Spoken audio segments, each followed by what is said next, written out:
അങ്ങനെ ഇപ്പോൾ ലോക്കിയുടെ ശരീരമുള്ള നമ്മുടെ സ്പൈഡർമാൻ തനിക്ക് സംഭവിച്ച കാര്യങ്ങളെല്ലാം അവെഞ്ചേഴ്സിനോട് പറയുവാനായി രണ്ടും കൽപ്പിച്ച് അവെഞ്ചേഴ്സിൻ്റെ അടുത്തേക്ക് ചെല്ലുകയാണ്. അങ്ങനെ ആദ്യം തന്നെ നമ്മുടെ സ്പൈഡർമാൻ ചെല്ലുന്നത് ഹൾക്കിൻ്റെ മുന്നിലേക്കാണ്. ഇപ്പോൾ ഹൾക്ക് ലോക്കിയാണ് തൻ്റെ മുന്നിൽ നിൽക്കുന്നതെന്ന് വിചാരിച്ച് ലോക്കി അടിച്ച് തെറിപ്പിക്കുന്നു. ഇപ്പോൾ ഹൾക്കിൻ്റെ കയ്യിൽ നിന്നും അടികൊണ്ട് തെറിച്ചുപോയി നമ്മുടെ സ്പൈഡർമാൻ നേരെ ചെന്ന് വീഴുന്നത് ക്യാപ്റ്റൻ അമേരിക്കയുടെയും ഹോക്കിയുടെയും ബ്ലാക്ക് വിഡോയുടെയും മുന്നിലാണ്. അപ്പോൾ തന്നെ അവരും ലോക്കിയാണ് തൻ്റെ മുന്നിൽ നിൽക്കുന്നതെന്ന് വിചാരിച്ച് സ്പൈഡർമാനെ അറ്റാക്ക് ചെയ്ത് അടിച്ച് തെറിപ്പിക്കുകയാണ്. സ്പൈഡർമാന് തനിക്ക് സംഭവിച്ച കാര്യങ്ങളൊന്ന് പറയുവാൻ വാ തുറക്കാൻ പോലും അവർ സമ്മതിക്കുന്നില്ല. ഇപ്പോൾ ക്യാപ്റ്റൻ്റെയും ബാക്കിയുള്ളവരുടെയും കയ്യിൽ നിന്നും അടികിട്ടി തെറിച്ചുപോയി നമ്മുടെ സ്പൈഡർമാൻ ചെന്ന് പെടുന്നത് നമ്മുടെ തോറിൻ്റെ മുന്നിലാണ്. ഇപ്പോൾ തോറിനെ കണ്ടതും സ്പൈഡർമാന് ചെറിയൊരു ആശ്വാസം വരികയാണ്. അതെന്തുകൊണ്ടെന്നാൽ തോറിൻ്റെ സഹോദരനാണല്ലോ ഈ ലോക്കി.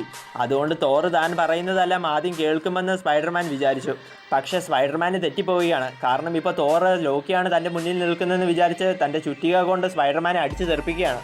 അങ്ങനെ തോറിൻ്റെ കയ്യിൽ നിന്നും അടി കിട്ടിയതും സ്പൈഡർമാൻ നേരെ ചുറ്റിൽ ചെന്ന് വീഴുകയാണ്.